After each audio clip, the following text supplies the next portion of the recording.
Okay तो यहाँ पे जो हम टॉपिक स्टार्ट करते हैं, start with the properties of matter, है ना। तो प्रॉपर्टीज ऑफ मैटर में तीन चीजें आती है। वन इज योर इलास्टिसिटी, है ना, कि पहली जो चीज आती है दैट इज योर इलास्टिसिटी। दूसरा आपका हो जाएगा सरफेस टेंशन, है ना, कि सेकंड जो आपका आ जाएगा that is your surface tension. And third आपका आ जाएगा विस्कोसिटी, है ना। तो elasticity, surface tension and viscosity, है ना, this is the part of the properties of matter, जो कि आपके मॉड्यूल में भी एकदम सेपरेटली दिया हुआ है प्रॉपर्टीज ऑफ मैटर के नाम से ही, है ना। तो इसको हम कर लेते हैं मीनवाइल जो भी क्लासेस आपकी हैं, राइट। तो वन बाय वन अगर हम स्टार्ट करें ना, तो सबसे पहले जो चीज हम यहाँ पे स्टार्ट करते हैं ना, we start with the elasticity,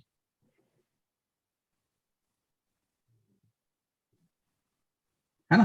तो इलास्टिसिटी के बारे में हम जानते ही हैं कि properties of solid matter,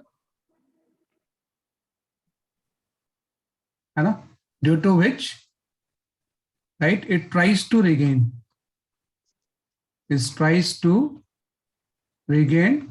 its original shape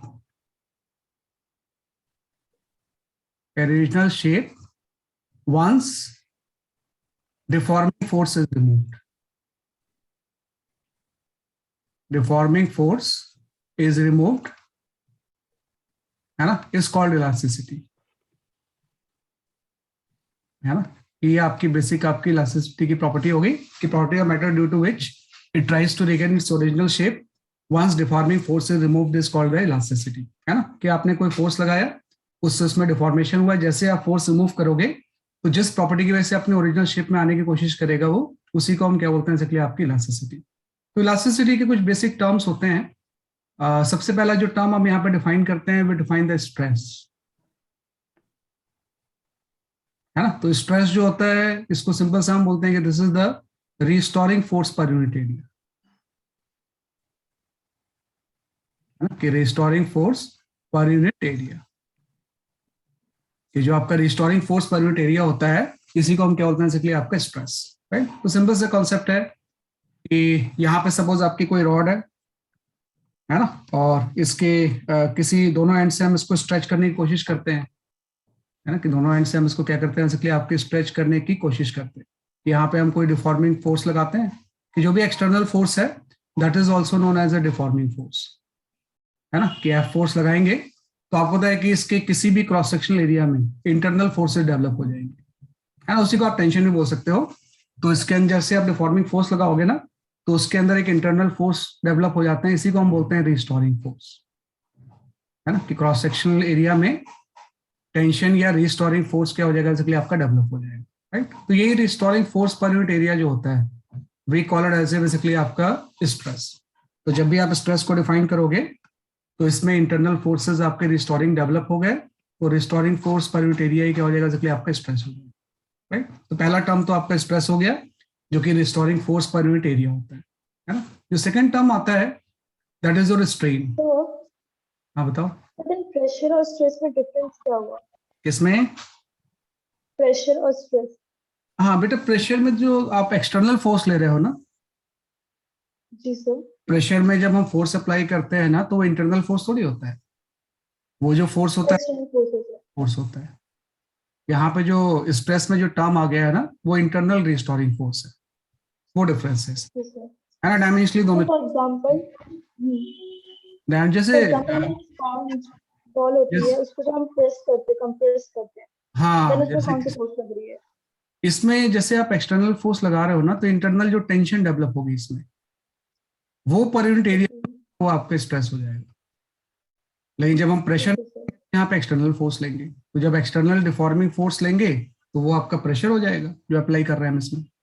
और जो इंटरनल फोर्स डेवलप होंगे उसकी वजह से जो पर यूनिट एरिया आप लोगे उसी को हम क्या बोलते हैं, इसलिए आपका स्ट्रेस।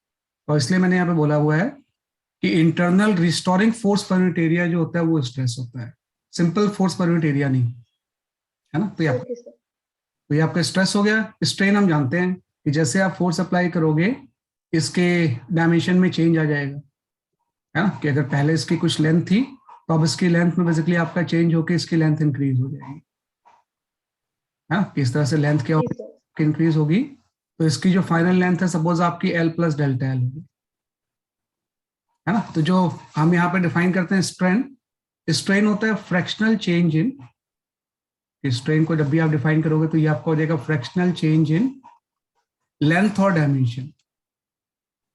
फ्रैक्शनल चेंज इन डायमेंशन और वॉल्यूम आप लिख लो, ज्यादा अच्छा रहेगा। ये जो होगा स्ट्रेन जब भी आप डिफाइन करोगे तो फ्रैक्शनल चेंज इन डायमेंशन और वॉल्यूम हो जाएगा, है ना। कि डायमेंशन या वॉल्यूम में जो फ्रैक्शनल चेंज होता है इसी को हम क्या बोलते हैं, इसलिए आपका स्ट्रेन। जैसे इस केस में ओरिजिनल लेंथ एल थी, चेंज इन लेंथ आपका डेल्टा एल हो गया, तो स्ट्रेन को हम एप्सिलॉन सिंबल से शो करते हैं और ये आपका होता है डेल्टा एल बाई एल, है ना। कि भाई change in length bye original length जो हो जाएगा वो स्ट्रेन हो जाएगा। ऐसे ही वॉल्यूम में अगर चेंज हो रहा है तो change in volume by original volume हो जाएगा। वही फ्रैक्शनल चेंज जो टर्म होता है, ये जो चीज होती है वो क्या होती है, इसलिए आपकी स्ट्रेन होती है ना। तो एक तो आपका स्ट्रेस हो गया, दूसरा स्ट्रेन हो गया। इसमें एक ही लॉ है, उसी को हम बोलते हैं हुक्स लॉ। कि पूरी की पूरी इलास्टिसिटी में ना ये सिर्फ एक ही लॉ से गवर्न होता है, that law is called as a Hooke's law. और हुक्स लॉ ये बोलता है कि for small change, for small change, है ना, stress is directly proportional to strain, directly proportional to strain, proportional to strain, है ना। कि जब भी कोई स्मॉल चेंज होगा तो जो स्ट्रेस होगा वो स्ट्रेन की क्या हो जाएगा, इसलिए आपके डायरेक्टली प्रोपोर्शनल, है ना। कि जब भी आप फोर्स अप्लाई करोगे और चेंज इन लेंथ बहुत कम हो रहा है तो जो स्ट्रेस एंड स्ट्रेन है डायरेक्टली क्या होती है, इसलिए आपके प्रोपोर्शनल होती है। तो सिंपल सा हुक्स लॉ के अकॉर्डिंग जो स्ट्रेस की वैल्यू होगी this is directly proportional to the strain.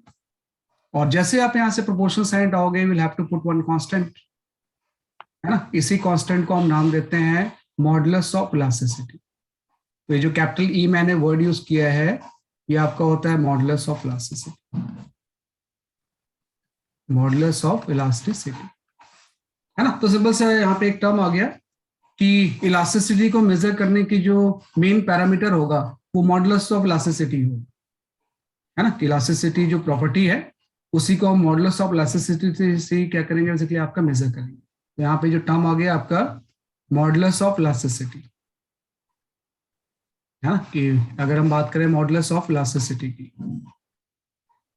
Right, तो जो मॉडुलस ऑफ इलास्टिसिटी हो जाएगा ये जस्ट स्ट्रेस और स्ट्रेन का रेशियो हो जाएगा, है ना। कि स्ट्रेस को जब आप स्ट्रेन से डिवाइड करोगे तो जो टर्म आएगा इसको हम क्या बोलते हैं, इसलिए आपकी मॉडुलस ऑफ इलास्टिसिटी, राइट। तो पहले आप इसको लिख लो, this is the page number 1। ये बहुत ही बढ़िया चैप्टर है जो अपने प्रॉपर्टीज ऑफ मैटर है ना, it's better than fluid mechanics, है ना। और इसमें स्टूडेंट फंसते हैं कई बार मेंस एंड एडवांस में या दूसरे एग्जामिनेशन में, है ना, इसमें फंसते हैं बच्चे सरफेस टेंशन वगैरह में। लेकिन बहुत इजी चीज है, इजिली आप कर लोगे सर।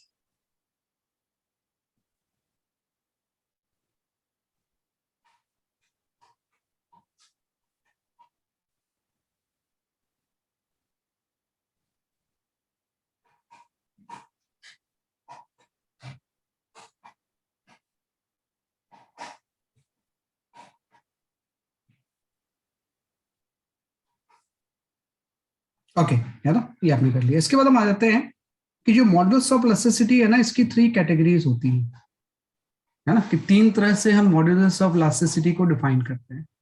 कि मॉडुलस ऑफ इलास्टिसिटी जब भी हम लिखेंगे तो it has got the 3 categories, modulus of elasticity,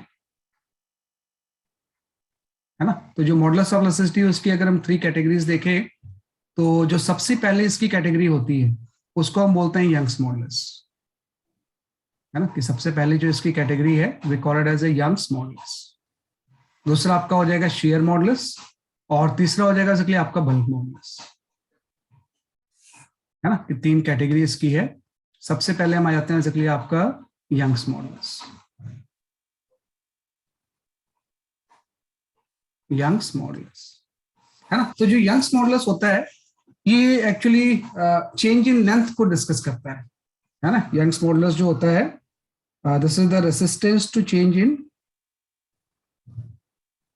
length, it measures the resistance to change in length. जो property resistance to change in length measure करती है उसी को हम बोलते हैं इसके लिए आपका यंग्स मॉडुलस। तो जब आप यंग्स मॉडुलस को डिफाइन करोगे तो यंग्स मॉडुलस आपका ये हो जाएगा, दिस इज लॉन्गिट्यूडनल स्ट्रेस, है ना, अपॉन लॉन्गिट्यूडनल स्ट्रेन हो जाएगा, लेंथ वाइज लॉन्गिट्यूडनल स्ट्रेन। तो जो लॉन्गिट्यूडनल स्ट्रेस और लॉन्गिट्यूडनल स्ट्रेन का रेशियो होता है, इसी को हम क्या बोलते हैं, जैसे कि आपका यंग्स मॉडुलस, है ना। तो लॉन्गिट्यूडनल स्ट्रेस आपको पता ही है, लॉन्गिट्यूडनल स्ट्रेस की अगर मैं बात करूं तो जो मैंने स्टार्टिंग में डायग्राम बनाया था वही है कि इस तरह से आपका कोई सिलेंड्रिकल वायर है और, है ना, इसको आपने किसी दोनों एंड से फोर्स लगा दिया, तो जैसे हम इसमें फोर्स अप्लाई करेंगे इसके लेंथ में चेंज होगा और इसमें इंटरनल फोर्स डेवलप हो जाएंगी कि कोई भी क्रॉस सेक्शनल एरिया अगर मैं आइडेंटिफाई करूं तो इसमें इंटरनल रिस्टोरिंग फोर्स डेवलप हो जाएगी, है ना। तो ध्यान रखना, जो लॉन्गिट्यूडनल स्ट्रेस होता है ना, ये इसमें हम लिखेंगे रिस्टोरिंग फोर्स तो है ये, लेकिन ये रिस्टोरिंग फोर्स के सब्सक्रिप्शन में हम एन लगा देंगे अपॉन एरिया, है ना, अपॉन हो जाएगा, बेसिकली आपका स्ट्रेन तो वही हो जाएगा, चेंज इन लेंथ पर ओरिजिनल लेंथ, है ना। तो जो एफ आर एन मैंने लिखा है, ये इंपॉर्टेंट चीज है कि जो इसमें एफ आर इंटू एन होता है, ये आपका नॉर्मल रिस्टोरिंग फोर्स होता है, नॉर्मल रिस्टोरिंग फोर्स,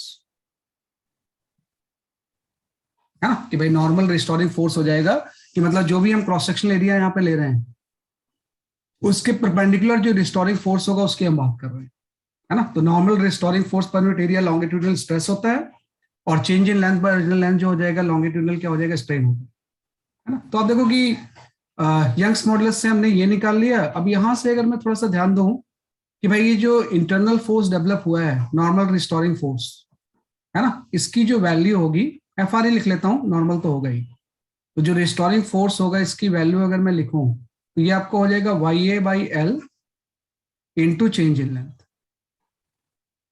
है ना। ये जो चीज हो जाएगी ये आपका क्या हो जाएगा, इसलिए आपका Y A by L into change in length, है ना। तो आप थोड़ा ध्यान दो, ये टर्म नॉर्मल एक आपने पहले भी पढ़ा हुआ है उसके जैसा टर्म, कि अगर सिमिलर वे में मैं किसी स्प्रिंग को स्ट्रेच कर दूं, किसी एक्सटर्नल फोर्स से अप्लाई करके अगर मैं किसी स्प्रिंग को स्ट्रेच कर दूं तो इसका भी जो लेंथ हो जाएगा वो एल प्लस डेल्टा एल हो जाएगा, है ना, कि अगर स्प्रिंग को मैं स्ट्रेच कर दूं तो इसमें भी एल प्लस डेल्टा एल हो जाएगा। तो जो इसमें स्प्रिंग फोर्स डेवलप होता था, है ना, कि स्प्रिंग फोर्स जो होता था उसका अगर मैग्नीट्यूड मैं लिखूं तो स्प्रिंग फोर्स की वैल्यू के एक्स होती थी ना, के इंटू डेल्टा एल, है ना। तो के इसमें क्या होता है, स्प्रिंग कांस्टेंट, है ना। तो देखो दोनों में कोई डिफरेंस थोड़ी है। अगर कोई ऐसा वायर जो कि स्ट्रेच इलास्टिक वायर है तो भी एज ए स्प्रिंग ही तो बिहेव करता है ना, कि दोनों में कोई डिफरेंस नहीं है, कि इसमें भी आपने एक्सटर्नल फोर्स लगाया तो इंटरनल स्प्रिंग फोर्स डेवलप हो गए और वो इंटरनल स्प्रिंग फोर्स के इंटू डेल्टा एल के इक्वल हो जाएगी, है ना। वैसे यहाँ पे भी है, अगर आपने फोर्स लगाया तो इसमें भी रिस्टोरिंग फोर्स डेवलप हो गई और वो Y A by L into delta L हो जाएगा। तो मतलब इसमें स्प्रिंग कांस्टेंट का जो इक्विवेलेंट टर्म यहाँ पे होगा वो वाई ए बाई एल होता है, हाँ। कि सिंपल से अगर आपसे बोला जाए कि स्प्रिंग कांस्टेंट का यहाँ पे इक्विवेलेंट टर्म क्या है, if I talk about the spring constant, है ना, ऑफ ए वायर, है ना, किस वायर का स्प्रिंग कांस्टेंट क्या हो जाएगा, तो उस के की value Y A by L के इक्वल हो जाएगी, where Y is the Young's modulus, A cross sectional area, और एल इसका क्या हो जाएगा, बेसिकली आपका ओरिजिनल लेंथ, है ना। तो ये बड़ी इंपॉर्टेंट चीज है कि स्प्रिंग और ये इलास्टिक वायर सेम चीज होती है, बस के की वैल्यू नॉर्मल केस में आप डिफरेंट लेते हो, इसमें वाई ए बाई एल हो जाएगा, है ना। तो एक तो चीज ये है। दूसरा मेनली आपसे ये पूछा जाता है कि जब आप यहाँ पे फोर्स अप्लाई कर रहे हो एक्सटर्नल, तो इसमें इंटरनल फोर्स डेवलप होंगे तो उसके लेंथ में चेंज हो रहा है, तो इसी को रिशफल करके हम यहाँ पे चेंज इन लेंथ लिख सकते हैं, है ना, कि भाई चेंज इन लेंथ की वैल्यू कितनी हो जाएगी। तो जो चेंज इन लेंथ केस में होगा आपका हो जाएगा F R L by Y, है ना, कि restoring force into length by Y से डिवाइड करके हम क्या निकाल सकते हैं, बेसिकली आपका चेंज इन लेंथ। तो मेनली यही ज्यादा यूज होगा कि जब भी आप फोर्स अप्लाई करोगे तो इसके चेंज इन लेंथ होगा, इस चेंज इन लेंथ की वैल्यू कितनी हो जाएगी, तो ये आपका हो जाएगा F R L divided by क्या हो जाएगा, बेसिकली आपका वाई। और ये रिस्टोरिंग फोर्स का नेचर यहाँ पे यूजली टेंशन होता है कि भाई इसमें जो इंटरनल फोर्स डेवलप होते हैं वो कौन से फोर्स हो जाएंगे, बेसिकली आपके टेंशन फोर्स। पहला आपने मॉडल्स यहाँ पे डिफाइन कर दिया, we call it as a Young's modulus, है ना, कि पहला मॉडुलस आपने डिफाइन कर दिया, we call it as a Young's modulus. Second जो मॉडुलस होता है we call it as a shear modulus. यहां पे हम डिफाइन करते हैं शेयर मॉडुलस, है ना, या इसी को sometimes we call it as a modulus of rigidity, है ना, इसी को हम बोलते हैं बेसिकली आपका मॉडुलस ऑफ रिजिडिटी, है ना। इसके लिए सिंबल या तो कई बार आप ईटा यूज करते हो, है ना, या कैपिटल जी भी यूज करते हैं, दोनों में से जो भी सिंबल हम यूज कर सकते हैं, है ना। तो शेयर मॉडुलस हो जाएगा। तो ऑब्वियस बात है कि ये जो शेयर मॉडुलस होगा ये मेजर करता है resistance to shearing, resistance to shearing, है ना। शेयरिंग का मतलब एक लेयर का दूसरे लेयर के ऊपर जो स्लाइडिंग होता है ना, कि जब भी एक लेयर, जैसे बुक्स के पेजेस हैं, है ना, जब एक दूसरे के ऊपर वो स्लाइड करते हैं तो उसी प्रोसेस को हम क्या बोलते हैं, बेसिकली आपका शेयर, है ना। तो रेसिस्टेंस टू शेयरिंग या स्लाइडिंग जो होता है इसको ये शेयर मॉडुलस मेजर करता है कि भाई कितना वो रेसिस्टेंस मटेरियल ऑफर कर रहा है शेयरिंग प्रोसेस को, कितना रेसिस्टेंस वो ऑफर कर रहा है चेंज इन लेंथ को, तो यंग्स मॉडुलस मेजर करता है ना, कि शेयरिंग प्रोसेस को जो रेसिस्टेंस ऑफर करता है वो क्या मेजर करता है, बेसिकली आपका शेयर मॉडुलस, है ना, शेयरिंग प्रोसेस को, है ना। तो यहाँ पे शेयरिंग को जब मेजर करोगे आप तो उसका इस तरह से हम डायग्राम बना लेते हैं कि सपोज यहाँ पे कोई इस तरह से क्यूबिकल ब्लॉक है ना, कि there is a cubical block, और इस क्यूबिकल ब्लॉक के ऊपर कोई आप टेंजेंशियल फोर्स अप्लाई कर देते हो। अब ध्यान रखना, यहाँ पे जो फोर्स हम अप्लाई करते हैं ना, आपने टेंजेंशियल फोर्स अप्लाई किया है ना, क्योंकि क्यूबिकल ब्लॉक है, इसमें आपने टेंजेंशियल फोर्स अप्लाई कर दिया और उसका बॉटम फिक्स है ना, कि इसका बॉटम जो है वो क्या है, बेसिकली आपका फिक्स है, ये स्लाइड नहीं कर सकता है ना। तो जैसे आप फोर्स अप्लाई करोगे इसका शेप चेंज हो जाएगा, ऐसे इस तरह से टिल्ट हो जाएगा ये, है ना, इस तरह से टिल्ट हो जाएगा। ऑब्वियसली बात है कि 3D फिगर है पूरा, लेकिन मैंने नॉर्मली इसका फ्रंट व्यू बनाया हुआ है ना। तो या इसको हटाई दो आप, ये में से फ्रंट व्यू से ज्यादा अच्छा समझ में आता है। इसका मैंने फ्रंट व्यू बनाया हुआ है, तो जैसे मैं टेंजेंशियल फोर्स यहाँ पे अप्लाई करूंगा ये इस तरह से टिल्ट हो जाएगी पूरी चीज, है ना। और ऑब्वियस बात है कि ये जो टॉप पोर्शन है ये किसी एक्स से डिस्प्लेस हो जाएगा, और इसकी साइड लेंथ सपोज आपकी वाई है ना। तो जब हम यहाँ पे लिखेंगे कि भाई शेयर मॉडुलस किसके इक्वल होगा, ईटा, तो शेयर मॉडुलस जो होता है वो होता है shear stress by shear strain, this is equal to the shear stress by shear strain,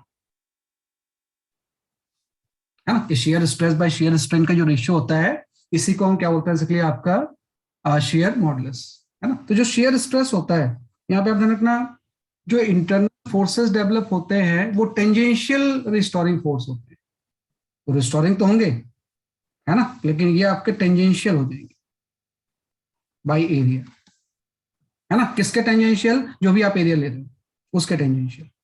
और शेयर स्ट्रेन जो होता है वो एक्स बाय वाई होता है, कि भाई लेयर्स के बीच में डिस्प्लेसमेंट कितना हो गया रिलेटिव, भाई ये लेयर तो मूव नहीं की, इससे वाई डिस्टेंस पे लेयर कितनी मूव की है, वो एक्स हो गया चेंज, और ये जो चेंज हुआ है कितने डिस्टेंस के लिए हुआ है, तो वाई ओरिजिनल हो गया आपका, तो एक्स बाई वाई जो होगा इसमें क्या हो जाएगा, बेसिकली आपका शेयर स्ट्रेन, है ना। तो जस्ट आपने share stress by shear strain ले लिया। तो ये ध्यान रखना है आपको कि इसमें जो रिस्टोरिंग फोर्स है वो नॉर्मल रिस्टोरिंग फोर्स है, और इसमें जो रिस्टोरिंग फोर्स है वो फोर्स कौन सा है, बेसिकली आपका टेंजेंशियल है ना। मैं यहाँ पे लिख भी देता हूँ, ये इसमें कंसेप्चुअल पॉइंट है ना, कि एफ आर टी जो होगा ये आपका टेंजेंशियल रिस्टोरिंग फोर्स हो जाएगा, है ना, कि this is tangential restoring force, है ना, ये टेंजेंशियल रिस्टोरिंग फोर्स हो जाएगा, राइट। और उसके बाद आपको पता है जो एक्स बाई वाई इसमें होगा, अगर ये एंगल थीटा है ना, तो जो एक्स बाई वाई होगा हम इसको टेन थीटा लिख सकते हैं, है ना। तो यहाँ पे जो एक्स बाई वाई है will be equal to the tan theta, और चेंज बहुत छोटा होता है तो अप्रोक्सीमेटली थीटा के इक्वल हो जाएगा, है ना, कि अप्रोक्सीमेटली किसके इक्वल हो जाएगा, इसलिए आपके ये थीटा के। तो ये चीज हम इसको कई बार रिप्लेस भी कर सकते हैं इसे, है ना, कि अगर ये एंगल स्मॉल एंगल से टिल्ट हो गया है तो X by Y tan theta हो जाएगा, थीटा के इक्वल हो जाएगा, है ना। तो वही बात है, शेयरिंग प्रोसेस को जो रेसिस्टेंस होता है इसको मेजर करने के लिए जो पैरामीटर हम यूज करते हैं उसको हम बोलते हैं शेयर मॉडुलस। और ये सारी चीजें कंस्ट्रक्शन में यूज होती हैं, कि जब कोई बिल्डिंग वगैरह कंस्ट्रक्ट होती है तो उसमें सब चीजों का देखते हैं कि जो आप रॉड यूज कर रहे हो उसका यंग्स मॉडुलस क्या है, जो जॉइंट हम यूज करते हैं रिबिट्स वगैरह उसका शेयर मॉडुलस क्या है, कहीं स्लिप तो नहीं कर जाएगा, क्योंकि पूरा जो आयरन का स्ट्रक्चर होता है वो रिबिट्स के ऊपर ही होता है, तो रिबिट्स में कई बार शेयरिंग हो जाती है ना, तो उसको मेजर करने के लिए हम यहाँ पे शेयर मॉडुलस क्या करते हैं, यूज करते हैं, राइट। थर्ड आपका आ गया, that is your bulk modulus. जो थर्ड मॉडुलस हम यहाँ पे यूज करते हैं we call it as a bulk modulus, bulk modulus, है ना। तो जो आपका बल्क मॉडुलस होता है ना, तो जो बल्क मॉडुलस है होता है ये actually resistance to change in volume होता है ना, कि this is your resistance to change in volume, resistance to change in volume, है ना, कि वो प्रॉपर्टी जिससे कि वॉल्यूम में चेंज को अपोज करता है we call it as basically आपका बल्क मॉडुलस, है ना। तो जैसा सिंपल सा यहाँ पे हम केस ले लेते हैं ऐसा कि कोई यहाँ पे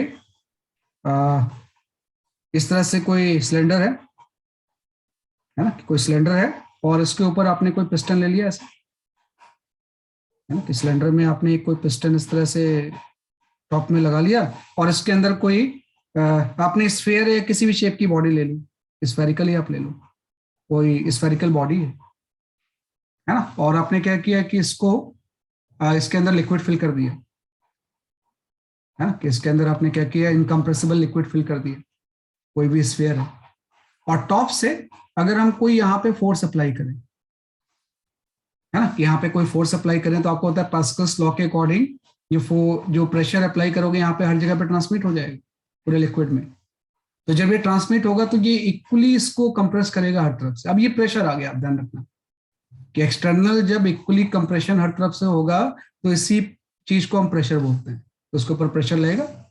तो जैसे आपने यहाँ पे फोर्स अप्लाई किया ना, यहाँ पे एक चेंज इन प्रेशर हो गया, है ना, तो डेल्टा पी जो हो जाएगा इसको हम बोलेंगे change in pressure,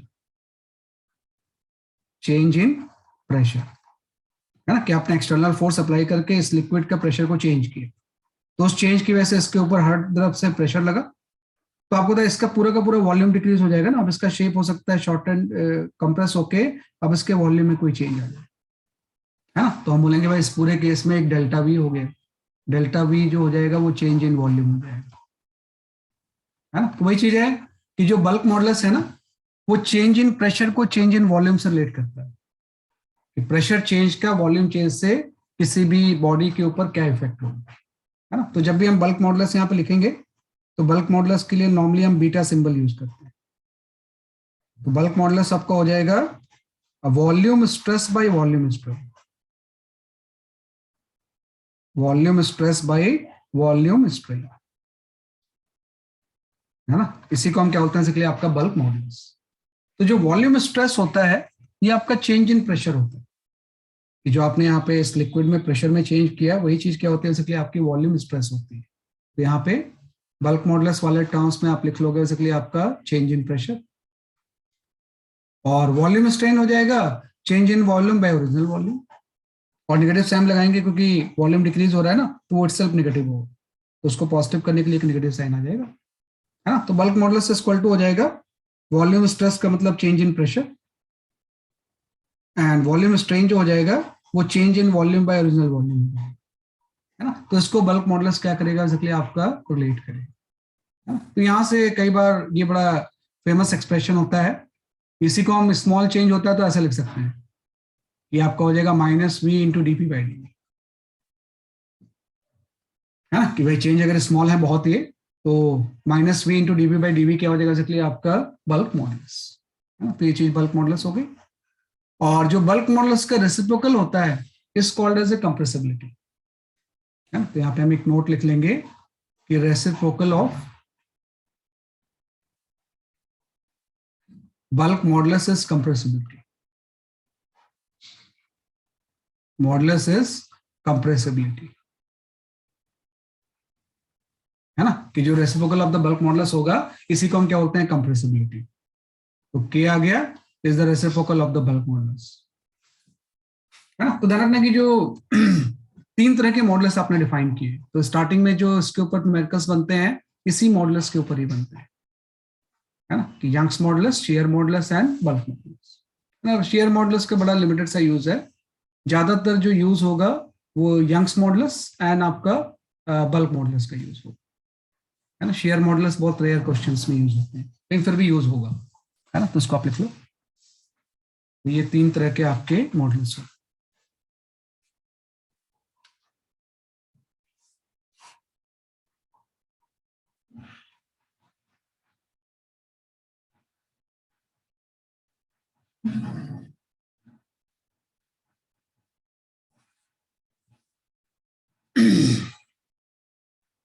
So let me complete the theory, then we'll discuss the numericals based on this.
Done, sir. Okay, okay, see, wait for a moment. Okay, है, तो ये आपने इसको जस्ट राइट किया, ठीक है। इसके बाद हम आते हैं, एक बहुत इंपॉर्टेंट चीज है कि जैसे स्प्रिंग में पोटेंशियल एनर्जी होती है, we talk one term elastic potential energy, है ना। यहाँ पे हम एक टर्म की बात करेंगे, that is called as a elastic potential energy.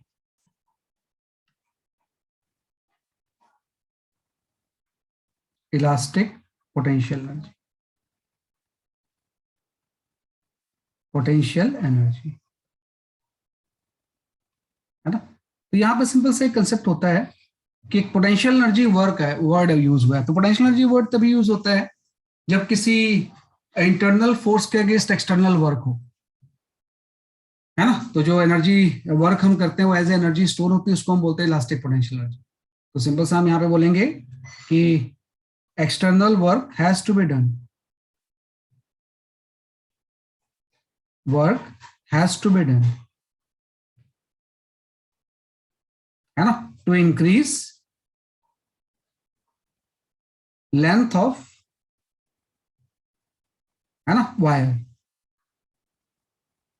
है ना, and that work store as a potential energy, and that work store as potential energy,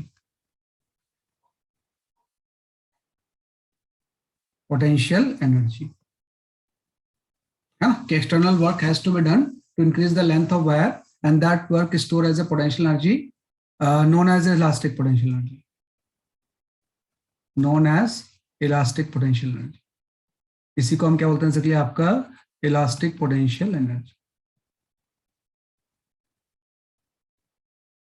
है ना। तो ये आपका जाएगा, राइट। तो इलास्टिक पोटेंशियल एनर्जी में क्या होता है कि सपोज करो आपने कोई भी इस तरह से वायर ले लिया, है ना, कि इस तरह से आपने कोई वायर ले लिया, है ना, और इसको किसी टॉप में आप फिक्स कर दो और बॉटम से हम कोई फोर्स लगाते हैं। ऑब्वियसली बात है कि जब तक ये कुछ इसका वेट नहीं दिया हो तो हम इसको मासलेस ले लेते हैं। ये जो आपका वायर है वो कैसा है, बेसिकली आपका मासलेस है, और यहाँ पे हम कोई फोर्स लगाते हैं ऐसे, तो फोर्स लगा के इसके लेंथ में चेंज करते हैं।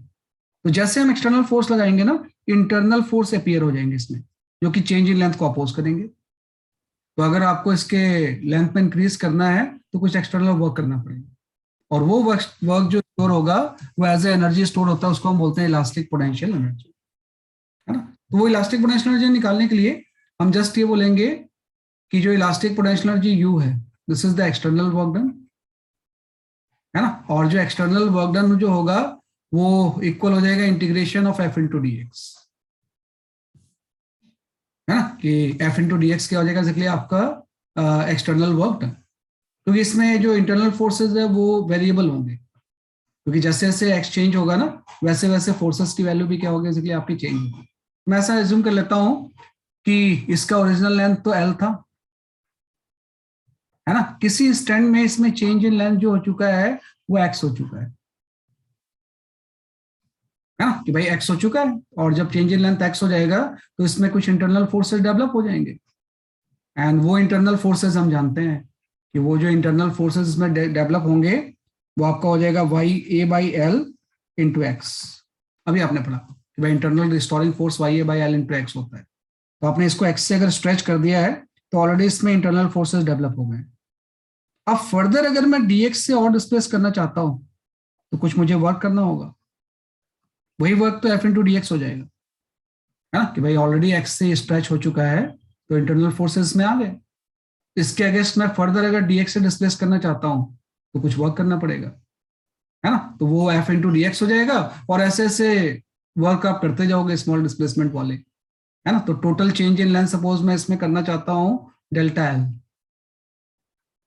है ना, तो इस पूरे प्रोसेस में जो वर्क होगा वो इसमें एज एनर्जी स्टोर हो जाएगा, उसी को हम क्या बोलते हैं इलास्टिक पोटेंशियल एनर्जी, है ना। तो जस्ट हम लिख सकते हैं यहाँ पे कि जो u की वैल्यू होगी, f की वैल्यू आप पुट कर दो Y A by L into X into D X, और टोटल चेंज इन लेंथ हम डेल्टा एल करना चाहते हैं तो 0 से डेल्टा एल तक हम इंटीग्रेट कर देंगे इसे, है ना। तो यहाँ पे जो इलास्टिक पोटेंशियल एनर्जी इसमें स्टोर होगी u, इसकी वैल्यू आपकी ये हो जाएगी half Y A by L into delta L का स्क्वायर, है ना। और ये कोई सरप्राइजिंग चीज नहीं है, ये स्प्रिंग जैसी चीजें तो है, स्प्रिंग में जैसे स्टोर होता है हाफ के एक्स स्क्वायर, वही चीज तो आ गया, के की जगह पे वाई ए बाई एल आ गया, और डेल्टा एल की जगह पे आपने क्या ले लिया बेसिकली आपका एक्स ले लिया, है ना। तो ये आपकी इंटरनल एनर्जी इसमें इतनी स्टोर हो जाती है कि जैसे आप इसको स्ट्रेच करोगे किसी डेल्टा एल से तो एक्सटर्नल वर्क करना पड़ेगा, और वो इसमें एज ए एनर्जी क्या होगा बेसिकली आपका स्टोर हो जाएगा। एक तो इसका फॉर्म ये है, कई बार इसी को रिशफल करके ना हम इसको ऐसा भी लिख लेते हैं कई बार, दिस इज द, या आप इसको ज्यादा अच्छा फॉर्म है हाफ ऑफ एफ एल भी लिख सकते हो आप, एफ इंटू डेल्टा एल, है ना, क्योंकि आप देखो Y A by L into जो डेल्टा एल होगा वो एफ के इक्वल हो जाएगा, है ना, कि Y A by L into delta L जो होगा वो किसके इक्वल होगा बेसिकली आपके एफ के इक्वल हो जाएगा, या जो बुक्स में दिया होता है इंटरनल एनर्जी का फॉर्मूला वो इस फॉर्म में दिया होता है, half of stress into strain, है ना, इंटू वॉल्यूम, है ना। तो जो ड्राइव करके हम ये लेके आए हैं इसको हम चाहे तो इस फॉर्म में चेंज कर सकते हैं, चाहे तो हम इस फॉर्म में चेंज कर सकते हैं इसे, है ना। तो यू की जो वैल्यू होगी वो आपकी इस फॉर्म में हम लिख सकते हैं इसे, इसमें जो एनर्जी स्टोर्ड होगी वो half of stress into strain into क्या हो जाएगा वॉल्यूम हो जाएगा। तो इसका जो सबसे यूजफुल चीज है जो मोस्ट ऑफ द न्यूमेरिकल्स में आप यूज करोगे वो हम ये यूज करते हैं, है ना, कि वैसे मतलब इस चीज को आप ध्यान रखना कि हाफ ऑफ स्ट्रेस तो आपने सिग्मा लिख दिया, स्ट्रेन की जगह पे हम सिग्मा बाई वाई लिख सकते हैं इंटू वॉल्यूम, है ना। तो ये आपका हो जाएगा sigma square by 2y into, है ना, सारी चीजें एक ही है, जस्ट एक डिफरेंट टर्म्स में लिख रहे हैं, है ना। तो कई बार न्यूमेरिकल सॉल्व करने में ये फॉर्मूला बहुत यूजफुल होता है ना, आई विल एक्सप्लेन कि किस तरह से यूजफुल होता है ना। तो उसको आप लिख लो थोड़ा सा।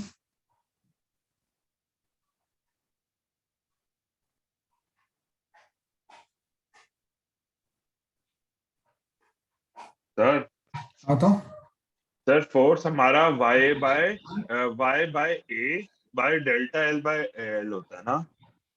नहीं, फोर्स ये है Y A by L into delta L. अच्छा हाँ हाँ, फोर्स वैसा होता है, सॉरी y वैसा होता है, हाँ ठीक। Y A by L into delta L जाएगा फोर्स, है ना। हाँ। तो मैंने यहाँ पे पुट कर दिया A by L into delta L को एफ से रिप्लेस कर दिया तो F into half F into delta L आ गया, है ना।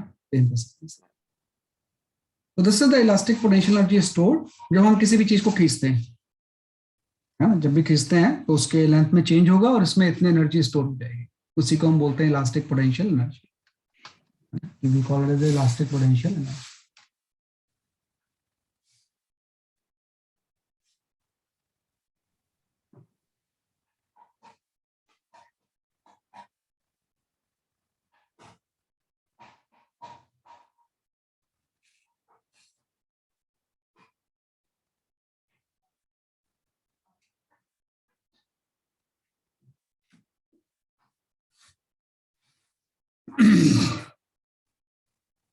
ठीक है, ये आपका आ जाएगा।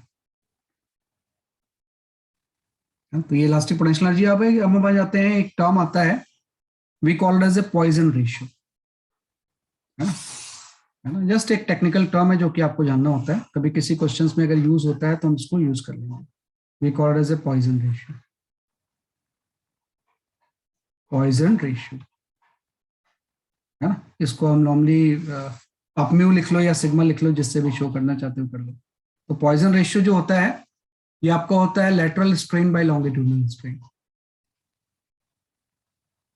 Lateral strain by longitudinal strain, longitudinal strain, है ना। तो जब भी किसी चीज के लेंथ को हम चेंज करेंगे ना तो उसके लेटरल डायमेंशन में भी तो चेंज आएगा ना, है ना। तो उसके लेटरल डायमेंशन में भी क्या होगा, बेसिकली आपका चेंज आएगा। जैसे पहले ये कोई, मैं थोड़ा सा इनलार्ज व्यू बना रहा हूँ, वैसे तो वायर बहुत थिन होता है ना। तो हम क्या करेंगे, इसके अगर मैं लेंथ में चेंज करूंगा तो रेडियस में भी डिक्रीज हो जाएगा। तो लेटरल स्ट्रेन का मतलब चेंज इन रेडियस की हम बात कर रहे हैं, और लॉन्गिट्यूडनल स्ट्रेन का मतलब हम चेंज इन लेंथ की बात कर रहे हैं। तो फर्दर जो इसका शेप होगा वो आपका चेंज होके आपका इस तरह से आ जाएगा, है ना। कि फर्दर जो इसका शेप होगा वो आपका इस तरह से हो जाएगा, लाइक दैट, है ना। तो ये बात है कि पहले इसका जो लेंथ इंक्रीज होके तो आपका एल प्लस डेल्टा एल हो गया, है ना। लेकिन जो रेडियस में चेंज होगा, अब जो इसकी रेडियस हो जाएगी, है ना, ये आपका हो जाएगा आर माइनस डेल्टा, है ना। कि पहले रेडियस अगर आर थी तो उसमें डेल्टा आर से क्या हो जाएगा, डिक्रीज हो जाएगा।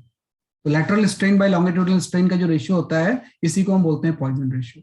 और स्मॉल चेंज के लिए लेते हैं, इसलिए लेटरल स्ट्रेन को हम लिख सकते हैं डी आर बाई आर, है ना, change in radius by original radius. और जो लॉन्गिट्यूडनल स्ट्रेन होगा वो तो आपको पता ही है कि आपका डी एल बाई एल हो जाएगा। और माइनस साइन इसलिए क्योंकि ये नेगेटिव होगा चेंज, है ना। रेडियस में चेंज क्या हो रहा है, बेसिकली आपका डिक्रीज हो रहा है ना। तो एक रेशियो हम यूज करते हैं, we called as a Poisson ratio, जो कि लेटरल स्ट्रेन और लॉन्गिट्यूडनल स्ट्रेन का क्या होता है, बेसिकली आपका रेशियो, है ना। ये टर्म भी कहीं पे चेंज इन रेडियस को चेंज इन लेंथ से रिलेट करने में यूज होता है ना। कि चेंज इन रेडियस अगर आपको कहीं पे निकालना है चेंज इन लेंथ से, तो उसके लिए पॉइजन रेशियो टर्म हम क्या करेंगे, यूज करेंगे, है ना। कि पॉइजन रेशियो टर्म उसमें क्या होगा, यूज होगा, है ना। तो एक चीज आपकी है ना। इसके बाद एक थोड़ी सी थ्योरेटिकल चीज है ये, है ना। जैसे अभी तक जो भी चीज हम पढ़ रहे हैं सब थ्योरेटिकल कंसेप्ट ही है ना। उसके बाद इसी का हम एप्लीकेशन अभी सीखेंगे, है ना। ये सारी जो चीजें हैं सब जस्ट थ्योरेटिकल हैं। तो ऐसी एक और भी थ्योरेटिकल इसमें चीज आती है, that is your stress versus strain curve.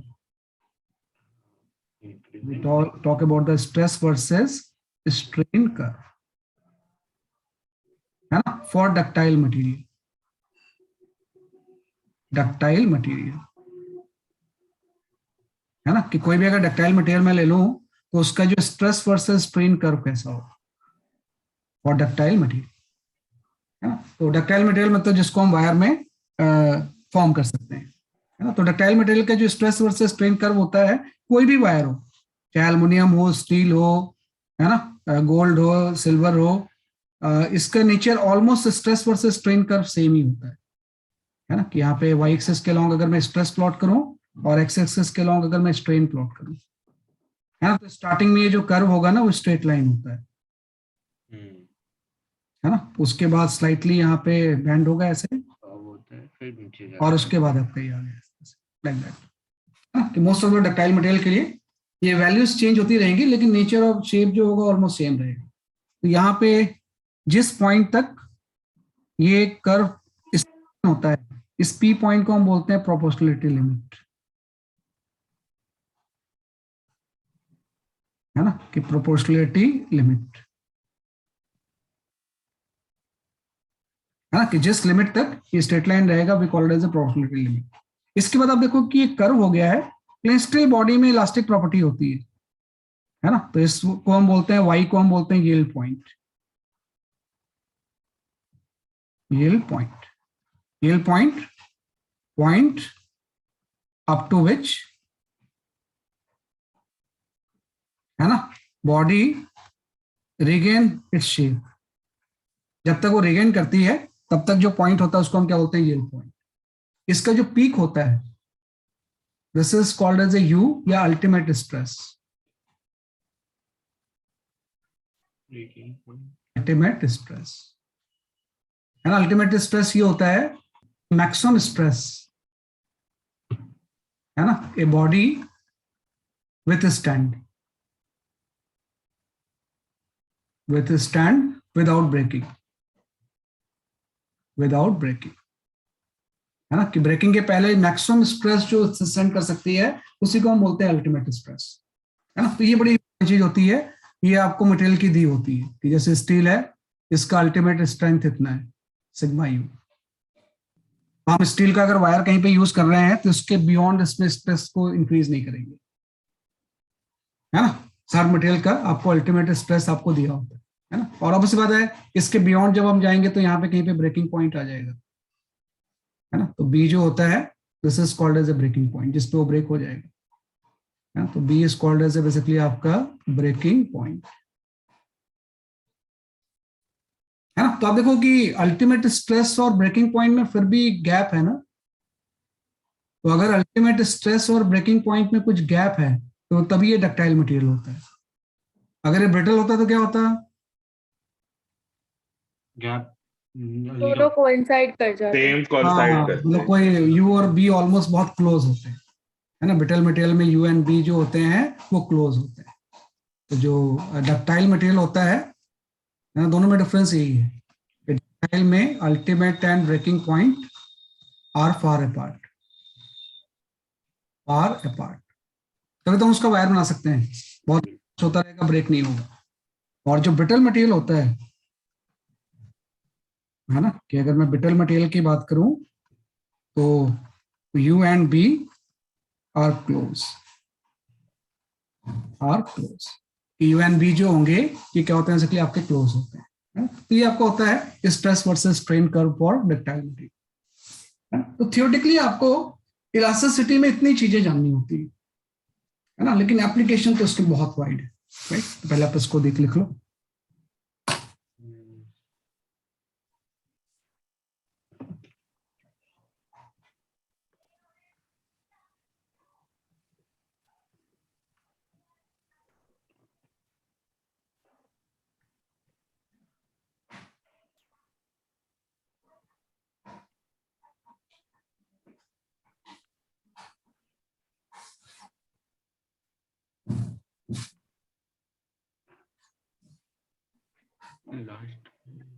Okay चलो अब हम आ जाते हैं कि जो भी अभी तक आपने पढ़ा है ना, इसको थ्रू न्यूमेरिकल हम इसको स्ट्रॉन्ग करते हैं। तो one by one I will share the numericals. पहले आप थोड़ा सा ट्राई कर लेना और जो भी आंसर आता है उसको मैसेज करना मुझे आप चैट बॉक्स पे। तो उसके बाद देन आई विल एक्सप्लेन है ना। तो one by one, this the first page है ना, ये आपका सेकंड हो गया। Third elastic potential energy. Fourth में जस्ट आपने पॉइजन रेशियो और स्ट्रेस स्ट्रेन कर्व की बात की right. I will share the numericals with you.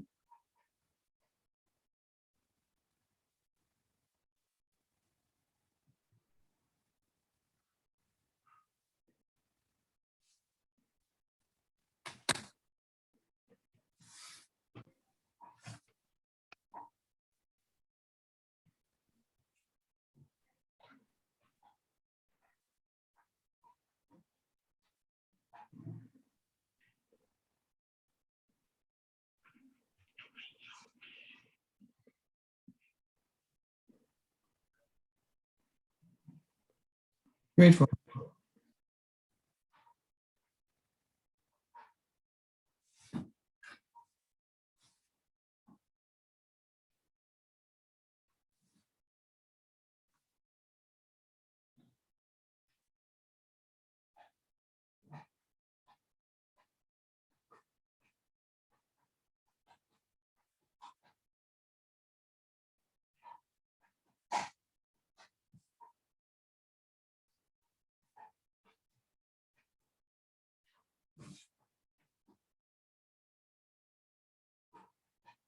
हाँ, you can start with this question.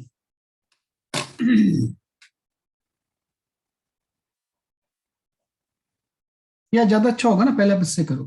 Wait for moment, इसको मैं ट्राई कर रहा हूँ। सब करेंगे हम वन बाय वन। हाँ, you can go for this question. This is the most fundamental question.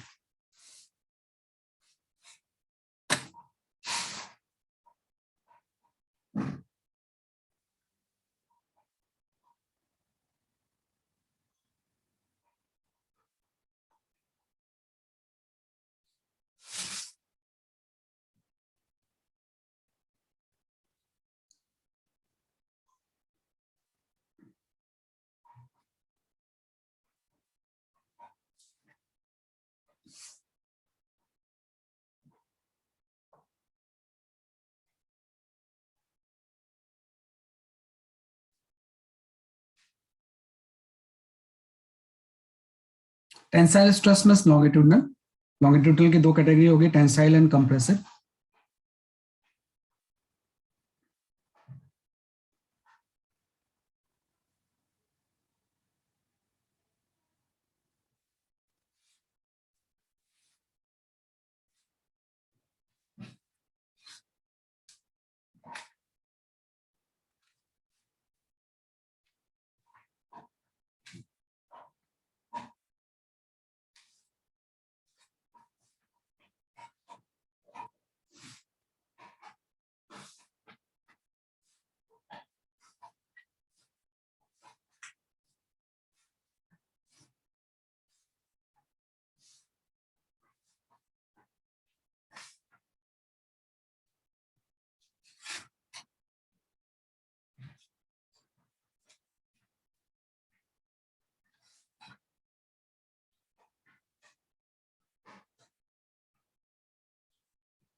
अभी मैंने थर्मल स्ट्रेस नहीं बताया आपको क्योंकि आपने हीट नहीं पढ़ा है ना, तो I have not taken that portion.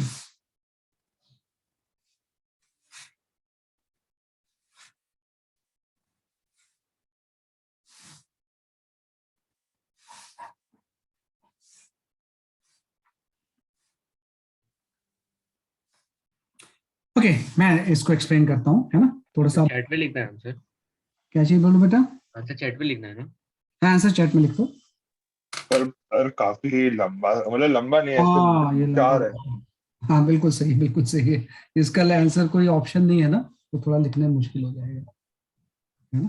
कोई नहीं, मैं इसको एक्सप्लेन करता हूँ, तो आप मैच कर लेना अपना क्वेश्चन. बाद में जब आ जाएगा तो उसको आप दे देना. देखो क्या है, ये जस्ट एक कंसेप्चुअल क्वेश्चन है. तो ये समझना इसका पर्पस होता है कि जो टेंसाइल स्ट्रेस या लॉन्गिट्यूडनल स्ट्रेस होता है और शेयरिंग स्ट्रेस में क्या डिफरेंस है ना, कि टेंसाइल स्ट्रेस और लॉन्गिट्यूडनल स्ट्रेस में क्या डिफरेंस होता है. और तो उसने बोला है कि जो आपको निकालना है ना, इस प्लेन पे निकालना है ना. तो ध्यान रखना, ये प्लेन कुछ है, तो प्लेन का कुछ एरिया होगा इस तरह से. तो आपको जो ये वैल्यूज कैलकुलेट करनी है, इस प्लेन पे निकालनी है, इस प्लेन पे. मैं यहाँ पे शो कर रहा हूँ, इसको कट करके 3D में ही प्लेन ऐसा हो जाएगा. तो इस प्लेन में आपको कैलकुलेट करना है इसकी वैल्यू क्या होगी. तो आपको पता है, जैसे आप एक्सटर्नल फोर्स यहाँ पे दोनों तरफ अप्लाई करोगे, इसमें इंटरनल फोर्स से डेवलप हो जाएंगे और वो एक्सटर्नल फोर्स के इक्वल होंगे.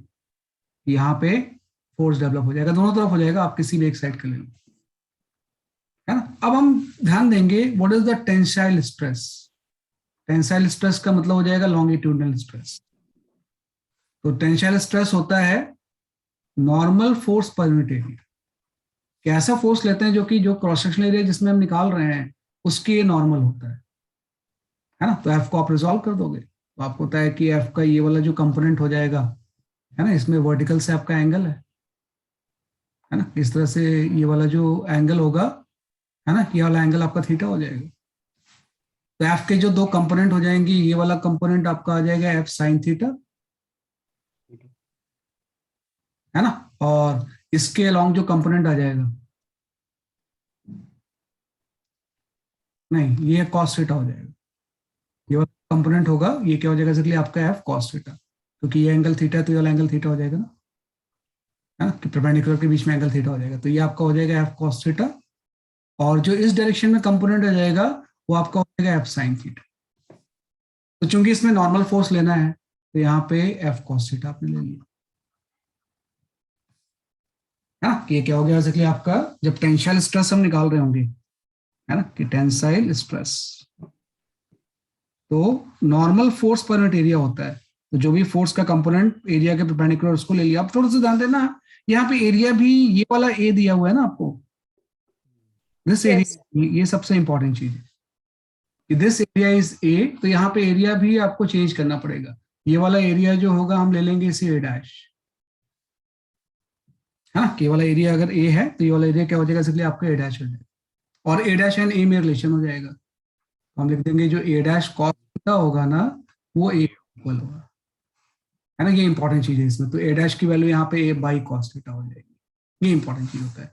यहाँ पे हम लिख देंगे एफ कॉस थीटा अपॉन ए डैश, है ना, और ए डैश की जगह पे ए बाई कॉस थीटा हो जाएगा। तो जो टेंसाइल स्ट्रेस हो जाएगा वो तो आपका आ जाएगा एफ अपॉन ए इंटू कॉस स्क्वायर, डबल होगा ना, है ना, एफ बाई, डबल हो जाएगा। नहीं डबल कहाँ से, वो कॉस स्क्वायर यही आएगा सर। यही रहेगा ये सब। दूसरे साइड से भी तो फोर्स लग रहा है तो अरे बेटा वो तो इंटरनल ना, किसी भी एक को लोगे इंटरनल फोर्सेस तो हमेशा डबल लगते हैं, लेकिन टेंशन जैसे आप टी एक ही लेते हो ना, वैसे यहाँ भी एक ही लेंगे। वो तो इक्विलिब्रियम होगा ना, लेकिन किसी भी एक साइड को आप ले लो। जैसे मैं किसी ब्लॉक को अगर मैं हैंग करूं तो उसमें जो टेंशन डेवलप होता है ना, तो किसी भी पर्टिकुलर पॉइंट पे हो तो दोनों तरफ होता है ना, लेकिन आप तो कोई एक ही लेते हो। तो एफ अपॉन ए इंटू क्या हो जाएगा, कॉस स्क्वायर थीटा। तो पहला ऑप्शन ही आ गया। दूसरा हम बात करते हैं शेयरिंग। जब आप शेयरिंग लिखोगे तो शेयरिंग का मतलब टेंजेंशियल स्ट्रेस होता है, तो सिग्मा टी लिख दोगे। तो सिग्मा टी आपका हो जाएगा टेंजेंशियल फोर्स अपॉन एरिया। अब टेंजेंशियल फोर्स तो यहाँ पे एफ साइन थीटा है, और अगेन ए डैश आ जाएगा A by cos, upon A by cos. तो यहाँ से टेंजेंशियल स्ट्रेस की जो वैल्यू हो जाएगी वो आपका F upon A sine theta into cos theta, है ना। इसको टू के टर्म्स में आप चेंज कर दो तो टेंजेंशियल स्ट्रेस की वैल्यू आपकी हो जाएगी एफ अपॉन ए, है ना, F by 2 sine 2 theta, sine 2 theta, है ना। तो ये आपका टेंजेंशियल स्ट्रेस आ गया। तो ये ध्यान रखना बस में कि भाई इस क्वेश्चन का पर्पस क्या था वो जानना होता है आपको, क्योंकि जो न्यूमेरिकल्स हम करते हैं ना उसका कुछ ना कुछ पर्पस होता है। तो उसका पर्पस वही है कि टेंसाइल या लॉन्गिट्यूडनल जब लोगे तो नॉर्मल रिस्टोरिंग फोर्स आपको लेना है, और शेयरिंग में आपको कौन सा फोर्स लेना है, बेसिकली आपका टेंजेंशियल। तो पहले दोनों पार्ट आ गए तो बाकी पार्ट तो बिल्कुल आसान है ना, कि for what of the theta tensile stress is maximum. तो थीटा की किस वैल्यू पे टेंसाइल स्ट्रेस मैक्सिमम हो जाएगा, 0। हाँ, थीटा की वैल्यू 0 पे, जब कॉस की वैल्यू मैक्सिमम होगी। और किस थीटा पे शेयरिंग स्ट्रेस मैक्सिमम हो जाएगा, 45, है ना, जब साइन 2 थीटा 1 हो जाएगा। तो साइन 2 थीटा 1 होगा जब 2 थीटा 90 होगा, मींस थीटा की वैल्यू क्या हो जाएगी, 45। ये हम लिख सकते हैं।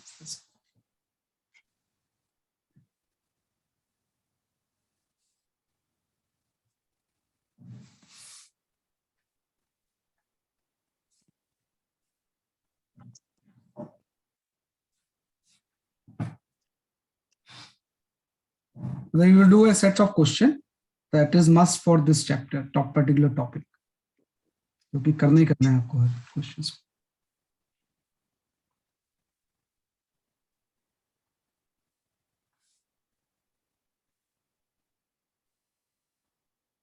हाँ, I will come to this question now.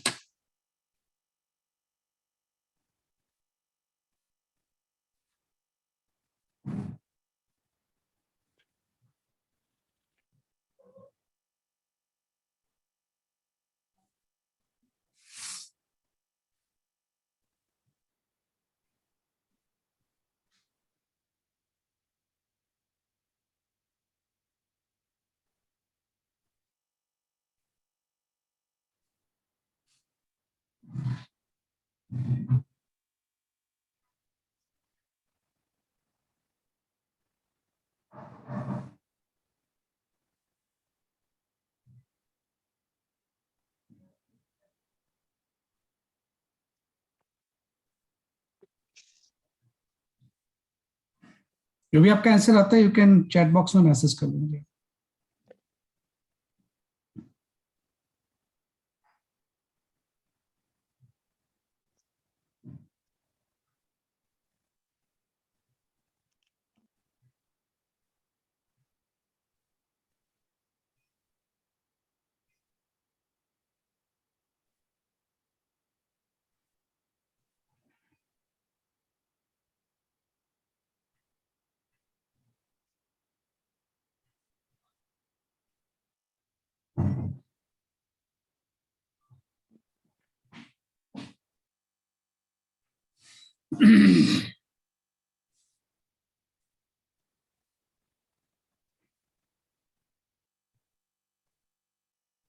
Uday, your answer is correct.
Okay, है ना, काफी लोगों के आंसर्स आ रहे हैं।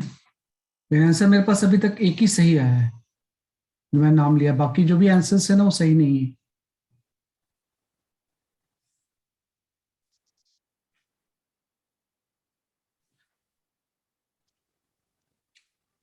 हाँ, Arpit and Harsh, your answer is correct now.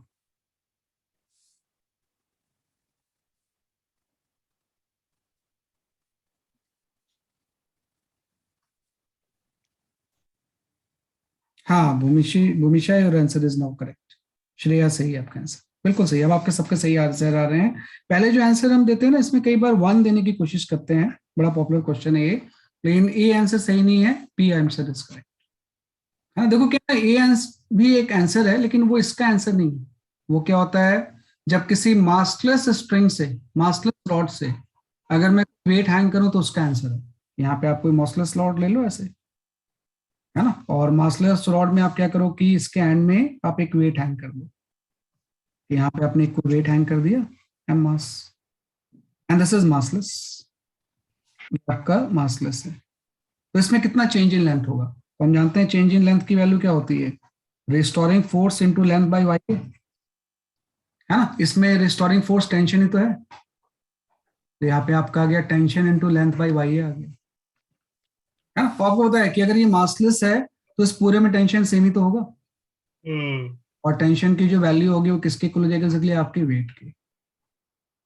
Tension upward लग जाएगा, वेट डाउनवर्ड लग जाएगा, टेंशन वेट के इक्वल हो जाएगा, तो mgl बाई वाई है ना। तो अगर ये मासलेस से कोई वेट हम हैंग करते हैं तब उसका आंसर ए सही होता है, लेकिन इसमें ऐसा नहीं है ना। ये तो बोल रहा है कि भाई अपने वेट की वजह से ये कितना हो रहा है, elongation due to own weight, मतलब रॉड है उसके अपने वेट की वजह से कितना हो रहा है, मतलब इसमें कोई एडिशनल वेट आपने हैंग नहीं किया, बल्कि रॉड के अपने वेट से ही वो कितना इलोंगेट हो रहा है। यहाँ पे आपका रॉड आपने बना दिया, अब इसका मास है ना, वो भी आपको एम ही दिया हुआ है ना। तो अपने वेट की वजह से इलोंगेट कितना हो रहा है, तो अब ज्यादा इसको थोड़ा सा इंटीग्रेट करके सॉल्व करना पड़ेगा, हाँ, इंटीग्रेट करके किया था। हाँ, टेंशन इज वेरिएबल, क्योंकि अगर इसका कोई मासलेस नहीं है देन टी इज वेरिएबल, है ना। टी इसमें क्या हो जाएगा, इसलिए आपका वेरिएबल हो, है ना। तो टी अगर वेरिएबल होगा तो हम क्या करेंगे, बॉटम से एक्स पे जाकर डीएक्स, हाँ, एक्स डिस्टेंस पे हम एक डीएक्स विड्थ का एलिमेंट ले लेंगे, बिल्कुल सही आप बोल, डीएक्स विड्थ का एलिमेंट ले लेंगे ऐसे, हाँ। तो हम बोलेंगे भाई अगर डीएक्स लेंथ में कितना चेंज आ रहा है, है ना, कि dx को अगर मैं ओरिजिनल ले लूं तो जो भी यहाँ पे टेंशन डेवलप हो रहा है उससे dx में कितना चेंज dl आ जाए, तो dl की वैल्यू आपकी आ जाएगी t इंटू डी एक्स, है ना, अपॉन y। यही फॉर्मूला मैंने अप्लाई किया, tl बाई y। तो t वहां पे कुछ होगा, ओरिजिनल लेंथ मैंने अब dx ले लिया, भाई dx में कितना चेंज इन लेंथ आएगा अगर हम वहां पे कोई टेंशन लग रहा है तो, और इस जगह पे टेंशन कितना लगेगा हम जानते हैं, यहाँ पे जो टेंशन लगेगा इसके नीचे जो ये वेट है इसकी वजह से लगेगा, और ये जो पोर्शन का वेट होगा वो आपका हो जाएगा m by L X into G, है ना। तो t की value m by L, mass पर यूनिट लेंथ, तो x लेंथ का मास इतना हो जाएगा, उसको g से मल्टीप्लाई कर देंगे, उसको यहाँ पे पुट कर दो आप, तो m by L X into G into D X आ गया बाई वाई, है ना। तो ये तो मैंने निकाला कि जो भी यहाँ पर टेंशन डेवलप हो रहा है उससे dx में कितना चेंज हो गया है, ऐसे सारे एलिमेंट्स में चेंज होगा, तो टोटल चेंज इन लेंथ के लिए इसी चीज को हम इंटीग्रेट कर देंगे, तो M G L by L आ गया, है ना, Y A by L into integration of X D X from 0 to L।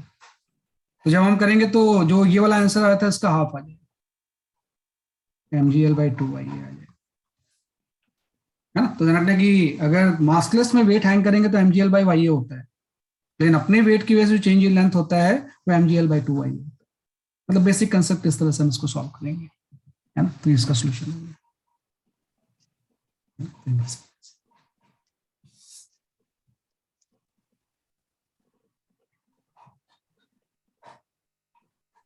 इसको कई बुक्स में एज अ थ्योरी दिया होता है, elongation due to own weight, वो M G L by 2 Y A हो जाता है।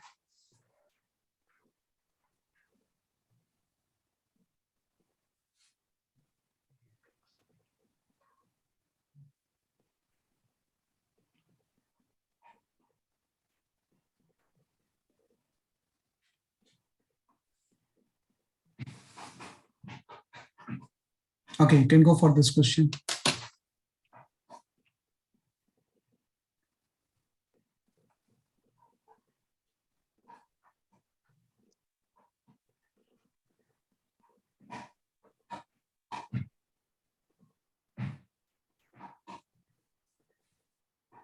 All modulus will be used one by one.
हाँ, Uday, your answer is correct.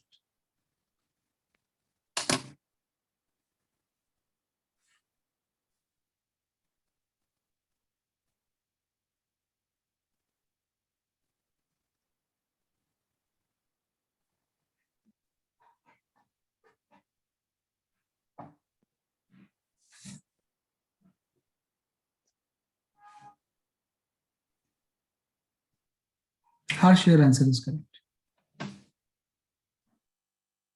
Arpit, your answer is correct.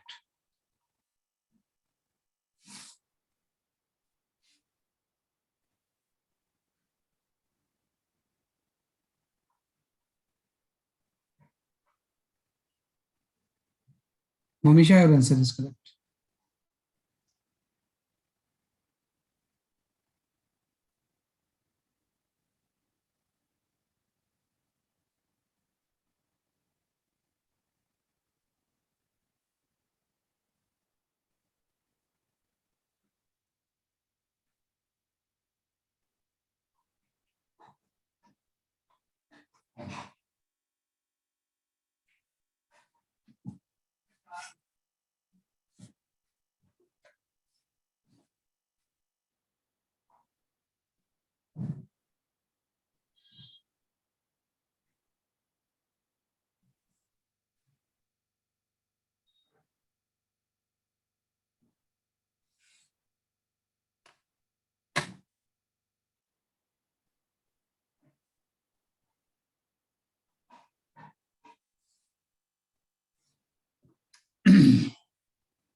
ठीक है ना, सही आंसर दिया आप लोगों ने, है ना। तो जस्ट इसको एक्सप्लेन करना है, तो जस्ट बल्क मॉडुलस है कि यहाँ पे आपने कोई वेट अप्लाई किया एरिया ए पे, है ना। तो जो चेंज इन प्रेशर आपने यहाँ पे अप्लाई किया डेल्टा पी, वो एम जी अपॉन एरिया हो गया, है ना। और बल्क मॉडुलस हम जानते हैं, बल्क मॉडुलस की वैल्यू होती है change in pressure divide by change in volume by original volume, है ना। तो यहाँ पे फ्रैक्शनल चेंज इन पहले वॉल्यूम हम निकाल लेते हैं।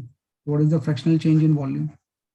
फ्रैक्शनल चेंज इन वॉल्यूम आपका हो जाएगा change in pressure by bulk modulus, और चेंज इन प्रेशर तो एमजी अपॉन एरिया हो गया, तो ये आपका हो जाएगा एमजी अपॉन ए इंटू बी आ गया, है ना। तो ये आपने जो निकाला है ना, ये फ्रैक्शनल चेंज इन वॉल्यूम निकाला है, आपने निकाला डीवी बाई बी, वैल्यू आपकी एमजी बाई बी आ जाएगी, है ना। तो मतलब इसमें बी ऑप्शन दिया हुआ है वो सही नहीं है, क्योंकि वो चीज जो है वो चेंज इन वॉल्यूम है। आपसे पूछा गया है fractional change in the radius D R by R, तो रिलेशन निकाल लेते हैं। आपको पता है वॉल्यूम की वैल्यू होती है 4/3 पाई आर क्यूब, है ना। तो यहाँ से अगर रेडियस चेंज होगा तो वॉल्यूम चेंज होगा, तो यहाँ से डी बाई डी आर निकाल लो, तो डी बाई डी आर की वैल्यू हो जाएगी 4 πr², है ना। तो यहाँ से आपका डीवी बाई वी जो होगा वो आपका हो जाएगा, है ना, एक 3 भी आ जाएगा यहाँ पे, है ना, कि जो डीवी बाई डी वो होगा, हाँ 3 कैंसिल हो गया, तो डी बाई वी जब हम निकालेंगे तो 3 times of D R by R हो जाएगा, है ना। इस उससे को यूज करके जो डी बाई वी होगा वो 3 times of D R by R हो जाएगा। तो डी आर बाई आर अगर मुझे निकालना है कितना होगा, तो ये 1/3 ऑफ डी बाई वी होगा। ध्यान रखना, एक बार आंसर आ जाता है इससे ये, लेकिन ये नहीं टिक करना है आपने, क्योंकि अल्टीमेटली आपसे जो पूछा गया है वो तो फ्रैक्शनल चेंज इन रेडियस पूछा गया है, वो हम यहाँ से डिफरेंशिएट करके निकाल लेंगे। तो यहाँ से आपका ये ऑप्शन इज करेक्ट, है ना। 3-4 लोगों ने सही आंसर दिया था, ये कर सकते हैं।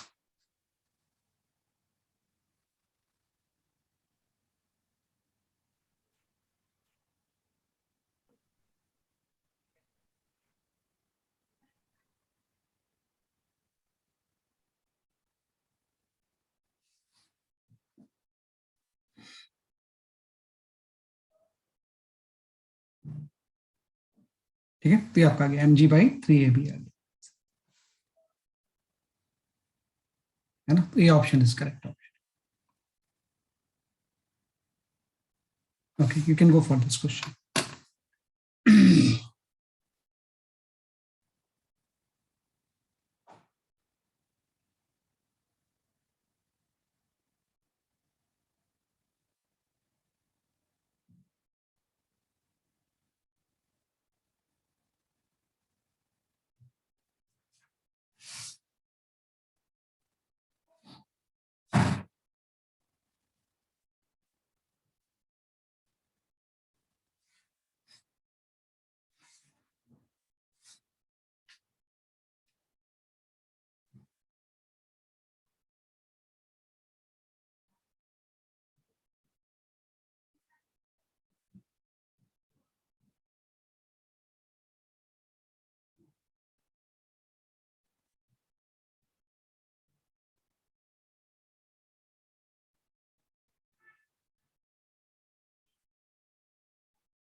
Okay, I'll check the answer.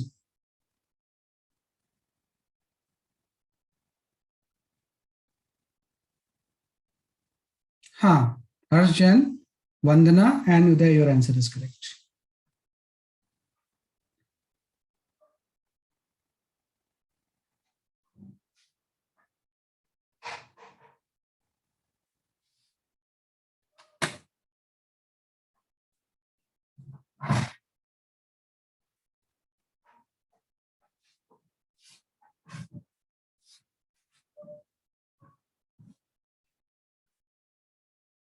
हाँ, Arpit and Bhumisha, your answer is correct. सही दिया आपने.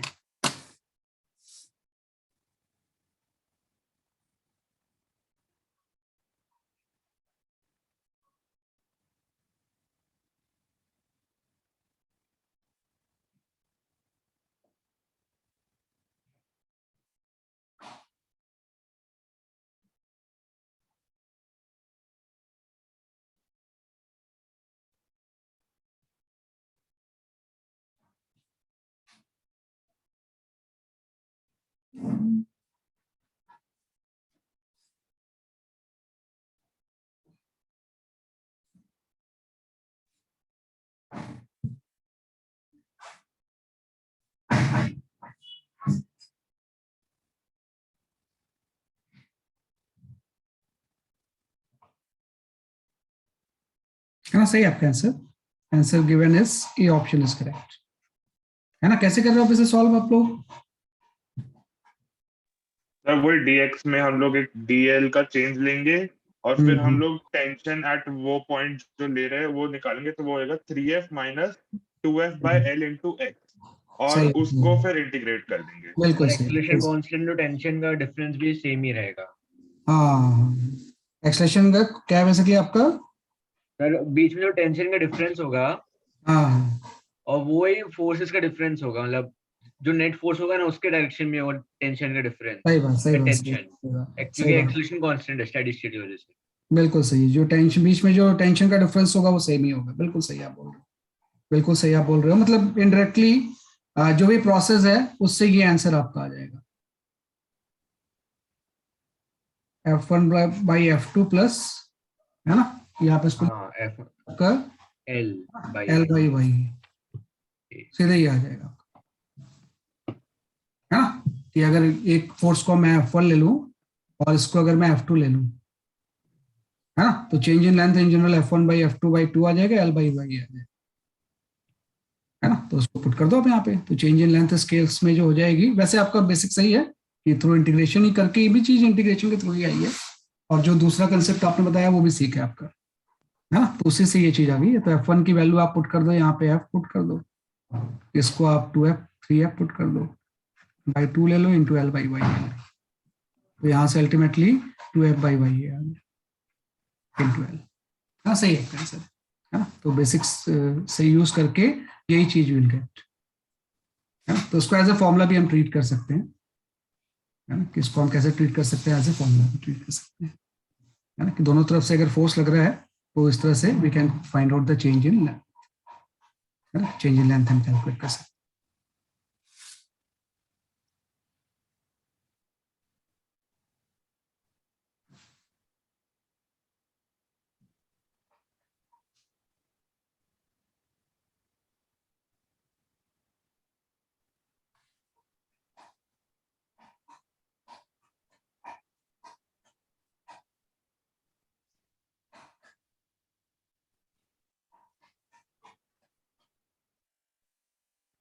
हाँ, you can go for this question.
हाँ, Uday, Harsh and Vandana, your answer is correct. सही आंसर दिया आपने।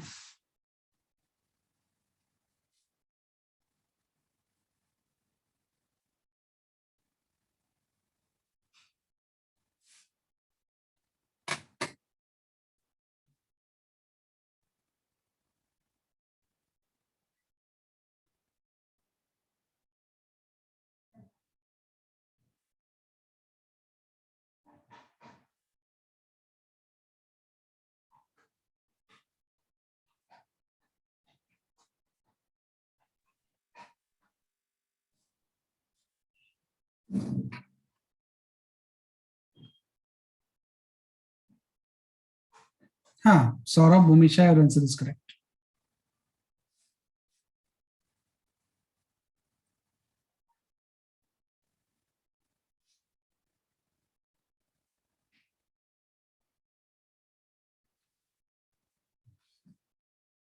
अर्पित, योर आंसर इज करेक्ट। सही है, सबने आंसर सही दिया है ना। आपको पता ही है कि भाई ब्रेकिंग स्ट्रेस जो हो जाएगा वो टेंशन अपॉन एरिया हो जाएगा। ब्रेकिंग स्ट्रेस की जगह पे हम टेंशन अपॉन एरिया लिख देंगे, है ना। और टेंशन जो इसमें डेवलप होगा, हॉरिजॉन्टल सर्किल है, तो जो टेंशन डेवलप होगा, अगर ये ओमेगा से रोटेट कर रहा है, तो जो इसमें टेंशन होगा वो सेंट्रीपिटल फोर्स ही तो प्रोवाइड करेगा। तो this will be equal to the M omega square R आ जाएगा, है ना। कि यहाँ पे क्या जगह सकती है, ओमेगा स्क्वायर इंटू आर आ जाएगा, एल आ जाएगा, लेंथ ऑफ द स्प्रिंग अगर एल है तो। बस आ गया। तो breaking stress is equal to M omega square L by area, है ना। इसमें आप वैल्यूज पुट कर दो कि भाई मास आपको दिया हुआ है, ब्रेकिंग स्ट्रेस भी दिया हुआ है, एरिया भी दिया हुआ है ना, and length is also given. तो एक ही चीज अननोन है, दैट इज ओमेगा। जब आप सॉल्व करोगे तो ओमेगा की वैल्यू आपकी 4 रेडियन पर सेकेंड हो जाएगी, मतलब 4 रेडियन तक इसको रोटेट करना सेफ है, उसके बियॉन्ड ब्रेक कर जाएगा, क्योंकि ब्रेकिंग स्ट्रेस से स्ट्रेस आपकी जो इफेक्टिव होगी वो इंक्रीज हो जाएगी, है ना। तो सिंपल हम इससे कर सकते, तो जस्ट आपने ब्रेकिंग स्ट्रेस को यूज कर लिया।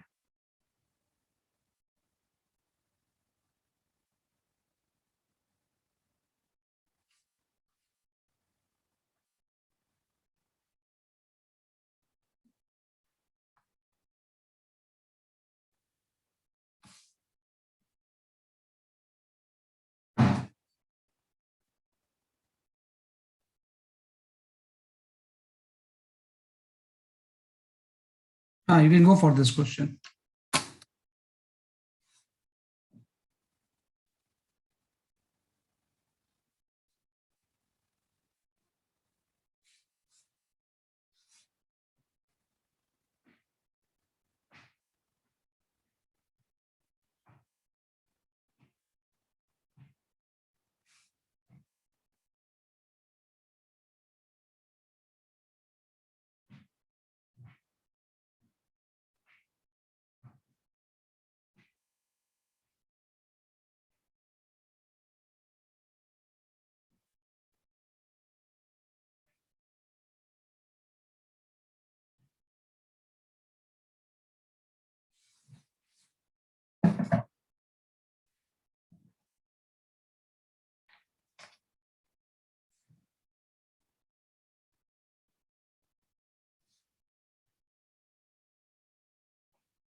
आपका जब आंसर आ जाए तो through voice you can also, अगर टाइप नहीं कर पा रहे हो तो आप ऐसे वर्बली बता सकते हो।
सर हाँ बताओ। सर आंसर आ रहा है L by 1 plus AS by AC into YS by YC। हाँ सही है, क्या नाम है आपका? उदय। उदय, सही है आपका आंसर, बिल्कुल सही आप बता रहे हो, है ना, बिल्कुल आपने सही बताया है कि भाई इसका जो आंसर है, ये इस पूरे प्रोसेस में चेंज इन लेंथ होगा, है ना, बिल्कुल सही इन्होंने बोला है। चेंज इन लेंथ जो होगा वो आपका हो जाएगा L बाई, है ना, चेंज इन लेंथ ही पूछा गया था, क्या पूछा गया, सॉरी एक्स पूछा गया था, हाँ वो सप्लाई कर रहे हो 1 बाई, है ना, एस AS बाय AC, हाँ AS by S by AC by. बिल्कुल सही है ना। क्या थॉट प्रोसेस था इसमें आपका? सर पहले नेट फोर्स हम लोग ने निकाला कि मतलब एफ स्टील और कॉपर की वजह से जो फोर्स होगा वही नीचे वाले फोर्स को बैलेंस करेगा जो उन पे फोर्स बिल्कुल लगेगा। बिल्कुल करेगा, और फिर बिल्कुल करेगा। उनके इंडिविजुअल फोर्सेस को हम लोग ने एफ के टर्म्स में निकाला। सही और है। फिर उसको हम लोग ने ऐसे जैसे मान लिया कि जहां पे कॉपर की वजह से लगेगा स्टील की वजह से लगेगा उस वाले हम्म पॉइंट पे ऐसे करके लगाया कि एफ सी इंटू एल जो पूरी लेंथ पे है वो एफ इंटू एक्स होगा जो वो पॉइंट पर होगा। सही है, सही। और उसको यूज करके आ गया एक्स। हाँ देखो, दो चीज है इसमें, इसने बोला हुआ है कि दो वर्टिकल रॉड, एक आपकी कॉपर की है और स्टील की है ना, और डिस्टेंस एल अपार्ट पे है, ये जो डिस्टेंस है ये एल अपार्ट है ना, कि एल अपार्ट पे ये लग रहा है ना। कनेक्टर ये काफी पॉपुलर चीज है। इसने एएस सब कुछ दिया हुआ है, क्रॉस सेक्शनल एरिया, और इसका स्ट्रेस दिया हुआ है। कहाँ पे हम वर्टिकल फोर्स अप्लाइड करें ताकि बार रिमेन हॉरिजॉन्टल रहे, तो आपने कुछ एक्स एज्यूम कर लिया कि सपोज आपने स्टील से एक्स पे अप्लाई किया है ना, तो यहां से जो कॉपर से इसकी लेंथ जो हो जाएगी वो एल माइनस एक्स हो जाएगी। अब condition for bar to remain horizontal, यहाँ पे आ जाएंगे condition for bar to remain horizontal, remain horizontal, है ना, कि condition for bar to remain horizontal जो होगा वो दो होगा। एक तो पहली चीज है कि अगर ये हॉरिजॉन्टल रह रहा है means change in length should be same, दोनों में चेंज इन लेंथ सेम होगा तभी तो हॉरिजॉन्टल रहेगा, change in length B same, should be same, है ना। और दूसरा हो जाएगा कि अगर हॉरिजॉन्टल रहेगा मतलब टॉर्क बैलेंस होगा, टॉर्क शुड बी बैलेंस्ड, है ना, कि अगर किसी भी एक टॉर्क अगर दूसरे टॉर्क से डोमिनेट करेगा तो वो तो फिर रोटेट कर जाएगा ना। तो अगर हॉरिजॉन्टल मतलब इसमें दो चीजें होगी, चेंज इन लेंथ भी सेम होगा एंड टॉर्क भी बैलेंस्ड होगा। पर पहली बात आप बिल्कुल सही बोल रहे हो कि यहाँ पे कुछ T1 लग जाएगा स्टील में, यहाँ पे कुछ टेंशन डेवलप हो जाएगा T2, है ना। तो चेंज इन लेंथ अगर सेम है तो पहला एक्सप्रेशन आपका ये आ जाएगा, चेंज इन लेंथ होता है TL बाई वाई, तो T1 into capital L by Y of steel into area of steel. इसमें T2 टेंशन लग गया, T2 इंटू एल, एल में इसका लेंथ ले ले रहा हूँ capital L by Y C into A C हो जाएगा पहले कंडीशन। एल एल कैंसिल हो। हाँ एल एल कैंसिल हो जाएगा, एल इसकी लेंथ है। तो पहली कंडीशन ये होगी कि अगर हॉरिजॉन्टल रहेगा means change in length will be same, तो अगर चेंज इन लेंथ सेम रहेगा तो पहली कंडीशन आपकी आ गई। और दूसरा टॉर्क बैलेंस होगा, तो जिस पॉइंट पे आप फोर्स अप्लाई कर रहे हो उसके बाद टॉर्क बैलेंस कर दो आप, तो T1 इसको क्लॉकवाइज रोटेट करेगा, T2 एंटी क्लॉकवाइज। टॉर्क अगर बैलेंस्ड है तो हम ले सकते हैं T1 इंटू एक्स जो होगा वो T2 into L minus x के इक्वल हो जाएगा, है ना। और सेकंड एक्सप्रेशन आपका ये हो गया, है ना। इन दोनों को यूज करके आप एक्स निकाल लो, तो एक्स जब निकालोगे तो उसकी वैल्यू ये है कि इतने डिस्टेंस पे अगर हम फोर्स अप्लाई करेंगे तो ये बार हॉरिजॉन्टल रहेगी, अदरवाइज क्या होगा, कहीं और अप्लाई करोगे तो ये रोटेट कर जाएगी, है ना। कितने डिस्टेंस पे अप्लाई करेंगे तो बार क्या रहेगी, जैसे आपके हॉरिजॉन्टल रहेगी, अदरवाइज ये इस तरह से टिल्ट हो जाएगी। तो दो कंडीशन हमने फुलफिल कर ली, डेल्टा एल सेम है और टॉर्क क्या होगा बेसिकली आपका बैलेंस होगा, है ना। तो जस्ट आपने यूज कर लिया ऐसे। तो सेट ऑफ क्वेश्चंस हैं जो कि मस्ट होते हैं इस चैप्टर के लिए, है ना, इस चैप्टर के लिए मस्ट क्वेश्चन है, ये आपको आने आने चाहिए, है ना। भाई ये कोटा सिस्टम में एक सेट ऑफ क्वेश्चंस होते हैं हर चैप्टर्स के, है ना, वो आपको उस चैप्टर के साथ एकदम इनहेरेंट होते हैं, वो आपको आने चाहिए।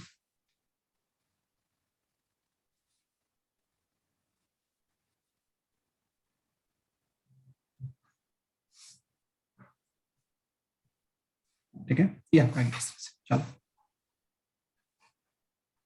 तो इससे सॉल्व करेंगे तो एक्स की वैल्यू आपकी आ जाएगी। चलो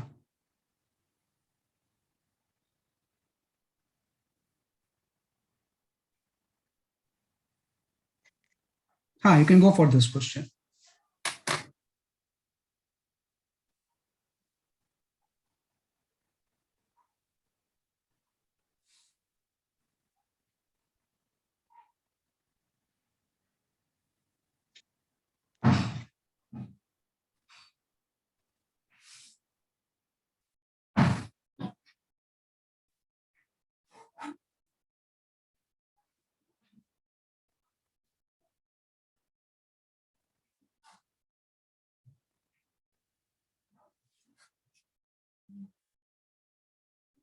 रोटेशन की वजह से चेंज इन लेंथ, ये भी एक कंसेप्ट होता है.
हाँ, Vandana, your answer is correct. Very good.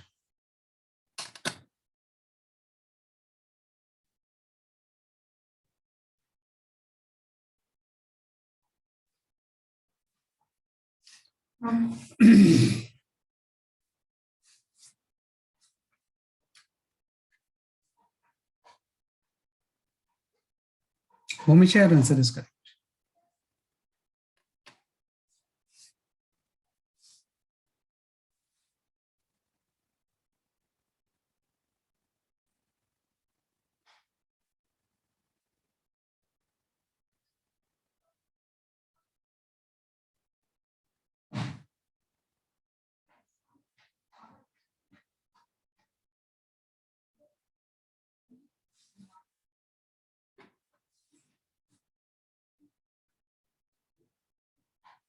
Saurabh, your answer is correct.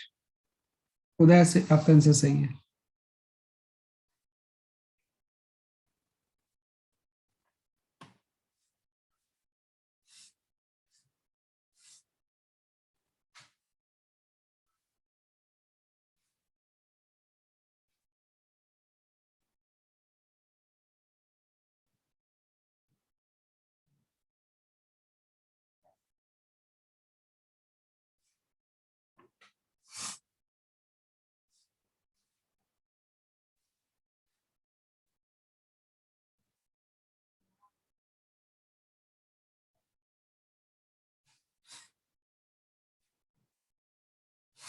हाँ, बिल्कुल सही आपने बताया आंसर, है ना. तो इसमें सिंपल से ऐसा है कि आपकी रॉड रोटेट कर रही है, तो इसमें भी टेंशन वेरिएबल होगा. सेम वही कंसेप्ट जो इलोंगेशन ड्यू टू अनवेट था, कि अगर ये ओमेगा से रोटेट कर रही है तो टेंशन वेरिएबल होगा. तो आप किसी एक्स पे डीएक्स विड्थ का एलिमेंट ले लोगे,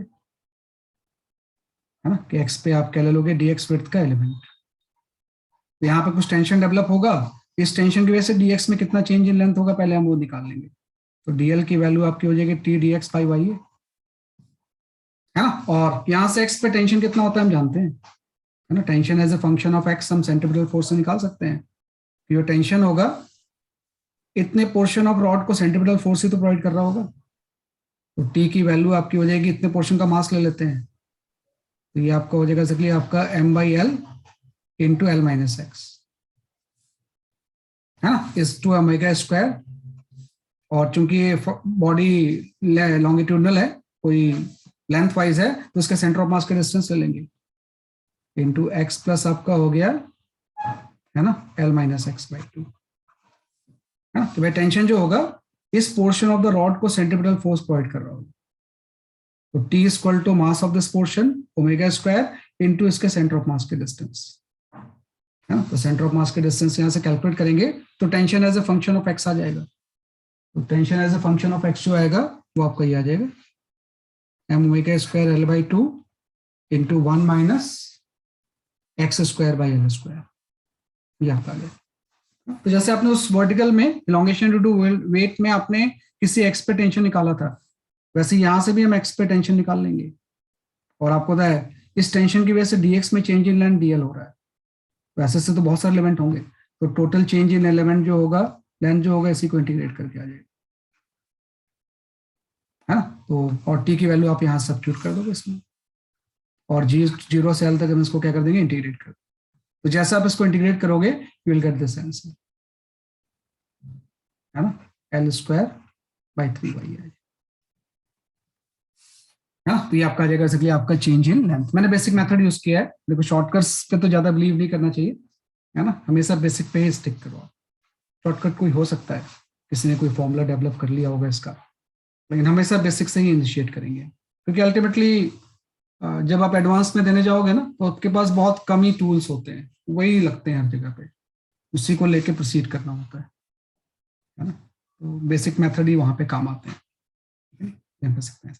ये जस्ट आपने इलास्टिसिटी के बेसिक थ्योरी की, फिर कुछ इसके इंपॉर्टेंट क्वेश्चंस कर लिए, राइट। आप बुक्स कौन सी यूज करते हो, कौन से बुक्स? एससीबी और एरोडो। अच्छा, Module. एंड एरोडो, ठीक है, SCB and एरोडो। What anything else? Module NCERT. Module भी मॉड्यूल 41 इयर्स। है ना, मॉड्यूल कर रहे हो भाई, मतलब 41 इयर्स तो हो गई, मॉड्यूल 41 इयर्स, ठीक है। तो जो भी आप कर रहे हो, है ना, कि उससे आप इलास्टिसिटी कंप्लीट कर लेना। हाँ सर। कि भाई हमेशा ऐसा होगा, जैसे अब क्लास आज हो गई, मतलब इलास्टिसिटी तो बहुत छोटा चैप्टर है, कई चैप्टर्स तो बहुत दिन तक चलते हैं, लेकिन ये चैप्टर्स तो बहुत छोटा होता है। तो SCB से, एरोडो से, जिससे भी आप कर रहे हो, है ना, उससे इसके क्वेश्चंस आप अटेम्प्ट कर लेना, है ना। ये सब करने के बाद ऑटोमेटिकली आपसे सारी चीजें हो जाएंगी, ठीक है। तो ये आप अटेम्प्ट कर लोगे, और जो डाउट्स होंगे नेक्स्ट क्लास में पूछ लेना, ठीक है। है ना। कि कोई भी अगर आपको डाउट्स लगता है तो उसको आप बता देना कि सर ये क्वेश्चन मेरे से नहीं हुआ है, देन आई विल एक्सप्लेन, है ना। एरोडो ठीक है। शॉर्ट करना बड़ा मुश्किल है ना। हाँ। हाँ, एरोडो में दिया हुआ है, मेरे पास लिस्ट थी पहले, एक चैप्टर वाइज मैंने बनाई थी कभी, है ना, देखता हूँ मैं आपको शेयर कर दूंगा उसे, वो ठीक है। चैप्टर बनी हुई है कि इस चैप्टर के एरोडो के क्वेश्चंस ये हैं, अदरवाइज तो मिक्स टाइप के होते हैं, है ना। तो मैं उसको शेयर कर दूंगा आपको। मैंने इसलिए बनाया था कि इलास्टिसिटी के क्वेश्चंस बड़े एंड पे दिए हुए हैं थोड़े से, है ना, वो करने होते हैं आपको, अच्छे क्वेश्चंस हैं वो सारे इलास्टिसिटी के जो दिए हुए हैं उसमें। SCB में तो चैप्टर वाइज है बाकी, ठीक है ना। एंड मॉड्यूल भी आप करते हो, मॉड्यूल 41 इयर्स, SCB, एरोडो, है ना, ये आपकी 4 चीजें, ठीक है। कोई सफिशियंट है फिलहाल तो ये, है ना, कि फिलहाल तो ये सारी चीजें जो है वो सफिशियंट है आपके, ठीक है ना। तो that's all for today. Next class में we will study the surface tension, है ना, कि नेक्स्ट क्लास में जो टॉपिक हम पढ़ेंगे we study the surface tension. That's all for today. Bye bye. Thank you sir. Bye bye. Bye Shah. Bye sir. Bye bye.